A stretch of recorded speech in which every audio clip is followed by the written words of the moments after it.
Bonjour à tous, ici Alexandre Barthélémy. Bienvenue dans cette nouvelle vidéo LinkedIn. Dans quelques instants, on va découvrir dans cette vidéo pourquoi travailler dur ne rapporte pas toujours dans l'entrepreneuriat et comment vous allez pouvoir gagner entre 3 et 5 ans sur votre société et sur les gains futurs de votre société.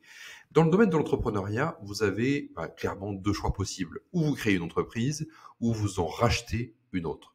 Lorsque vous créez une entreprise, vous avez toujours plusieurs années où vous tâtonnez, vous trouvez des systèmes pour acquérir des clients, puis vous vous apercevez que c'est pas le bon, puis vous embauchez, vous apercevez que ce sont le ou les pas bons. On a tous fait des erreurs sur le côté recrutement.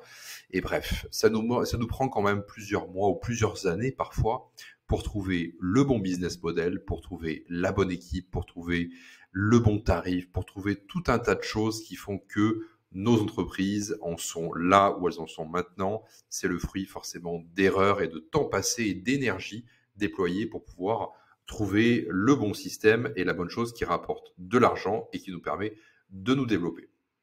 Bref, vous tâtonnez, donc vous perdez du temps, faites des erreurs, c'est ce que je vous disais à l'instant, qui peuvent vous coûter concrètement votre boîte. Et pendant ce temps-là, vous avez une rémunération, et surtout au démarrage, qui est vraiment pas terrible.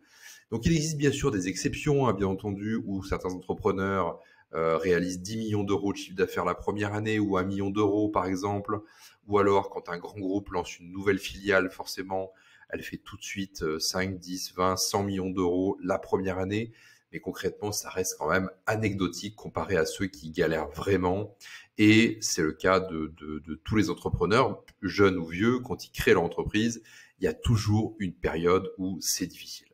D'ailleurs, on constate le taux de faillite des entreprises en création, donc 90% avant 5 ans, sans compter les startups, puisque je ne l'ai pas inclus dans cette statistique-là. Aujourd'hui, le taux de faillite des startups, c'est 96% avant 5 ans. Donc cela prouve bien qu'il est hautement difficile de créer sa boîte. C'est un vrai métier, d'en vivre et surtout d'en prospérer, puisque le but, c'est de toucher des managements de fees et des dividendes d'ici 1 an, 2 ans, 3 ans ou 5 ans.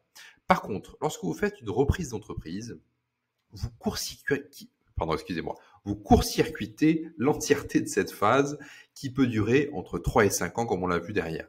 Vous rachetez une entreprise qui a déjà des clients, déjà des systèmes et des process en place, déjà des employés opérationnels et performants, parfois même des managers opérationnels dans la société, parfois même pour des sociétés plus importantes, un directeur général en place qui va vous délester de l'opérationnel, déjà une rentabilité, déjà un historique bancaire, ce qui peut être vraiment très utile en termes d'effet de levier pour acheter de l'immobilier, par exemple, si c'est votre stratégie.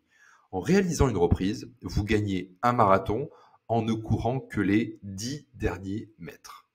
Certains diront oui, certes, mais souvent avec des risques financiers. On va voir notre banque, on va donner 20% d'apport, on va cautionner souvent notre maison, là où on grandit nos enfants.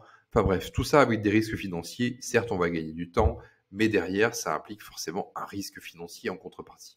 Eh bien, c'est complètement faux. Sachez que la plupart des deal makers, donc des repreneurs d'entreprise, que ce soit en France, aux États-Unis, en Angleterre, enfin dans tous les pays du monde, d'un certain niveau, j'entends, pas ceux qui reprennent des boîtes de petite taille, fonctionnent sans mettre d'apport, sans mettre de cash perso, ni de caution personnelle dans leurs acquisitions. Comment? Alors, principalement sur les actifs de l'entreprise cible. Lorsque vous rachetez, par exemple, une manufacture, vous avez des machines à l'intérieur.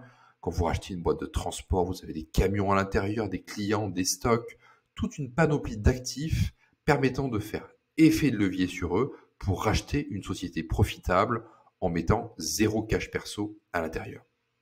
J'espère que cette vidéo vous a servi. Si vous voulez aller plus loin justement sur ce côté financement de reprise d'entreprise, j'ai lancé Buy and Build, qui est un mastermind permettant aux dirigeants d'entreprise d'acquérir des sociétés qui font entre 1 et 10 millions d'euros de chiffre d'affaires, sans passer par des intermédiaires en cession, sans apport, sans cash perso, sans caution personnelle, et sur des valorisations de 1 à 3 fois le résultat net. Donc n'hésitez pas, si cette vidéo vous a plu, à cliquer sur la cloche et à vous abonner à ma vidéo si vous souhaitez me suivre plus en détail. Merci à vous.